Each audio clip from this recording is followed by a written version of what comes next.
नमस्कार, राधे राधे। आज हम शततिला एकादशी पर बात करेंगे।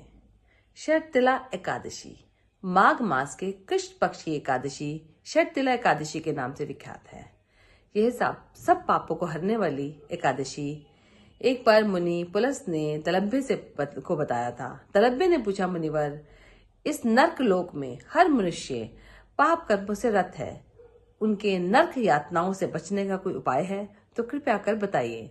तब मुनि ने बताया, माघ मास के कृष्ण पक्ष में जो मनुष्य स्नान करके अपनी इंद्रियों को संयम करके रखकर काम, क्रोध, लोभ, मोह और निंदा का त्याग कर देता है और माघ मास के आद्रा नक्षत्र में के आते ही कृष्ण पक्ष की एकादशी का व्रत धारण करता है, स्नान से पूर्ण होकर कृष्ण भगवान की आराधना करता है, क्षमा के लिए कृष्ण नाम का उच्चारण करता है, जागरण करता है, चंदन कपूर का भोग लगाता है, भोग लगाकर कृष्ण भगवान से श्री हरि का पूजन करता है, तो कृष्ण भगवान उसे क्षमा अवश्य करते हैं और उन्हें पापों से मुक्ति अवश्य मिलती है। एक बार नारद जी ने पूछा कृष्ण भगवान से, इस व्रत का क्या महत्व है, इस व्रत से क्या मिलता है?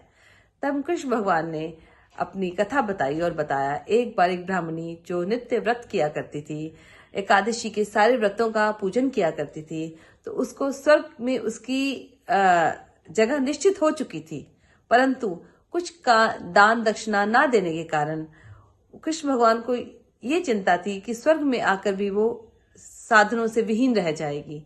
इस कारण स्वयं कृष्ण भगवान एक सन्यासी का रूप धारण करके उसके पास पहुंचे और भिक्षा मांगी, और ब्राह्मणी ने भिक्षा देने से इनकार कर दिया और क्रोध में आकर उनके पात्र में मिट्टी डाल दी और कृष्ण भगवान मिट्टी लेकर स्वर्गलोक वापस आ गए अपने वैकुंठ धाम में। जब कुछ समय बाद उसकी व्रतों के प्रभाव के पश्चात जब उसकी मृत्यु हुई और वह स्वर्ग में आई, तो उसने देखा उसके घर में सब कुछ है, पर खाने को अन्न दान कुछ भी नहीं है। घर बहुत अच्छा है लेकिन खाने के लिए कुछ भी नहीं है। तो वो कृष्ण भगवान के पास पहुंची और उसने कहा, मैंने इतने व्रत किए पर लेकिन इसका मुझे क्या फल मिला? तब कृष्ण भगवान ने कहा, अपने घर वापस जाओ और दरवाजा बंद करके बैठ जाना।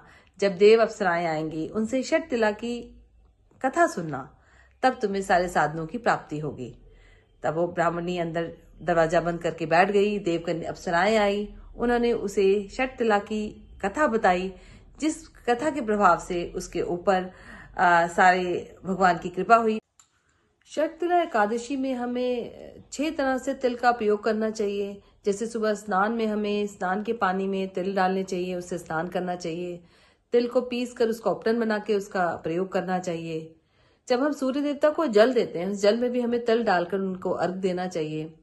कोई अगर मांगने आए, अगर हमें दान में भी हमें तिल का उपयोग करना चाहिए।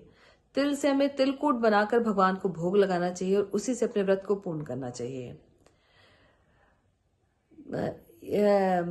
शततिला एकादशी 24 जनवरी रात 7:26 से लेके 25 जनवरी रात 8:33 तक है, इसीलिए इस व्रत को हमें 25 जनवरी सुबह रखना है और इसका पारण 26 जनवरी सुबह 7:12 से लेके 9:21 तक होगा। इस दिन वैसे ये व्रत शनिवार को पड़ रहा है, तो हमें इस दिन पीपल की पूजा करनी चाहिए, पीपल पे दिया जलाना चाहिए और हमें किसी ब्राह्मण को दान देना चाहिए। पीले वस्त्र धारण कर सकते हैं हम, और दान में हमें तिल की चीजें देना अच्छा, शुभ और लाभकारी रहेगा। धन्यवाद। मैं आपसे आज्ञा लेती हूँ।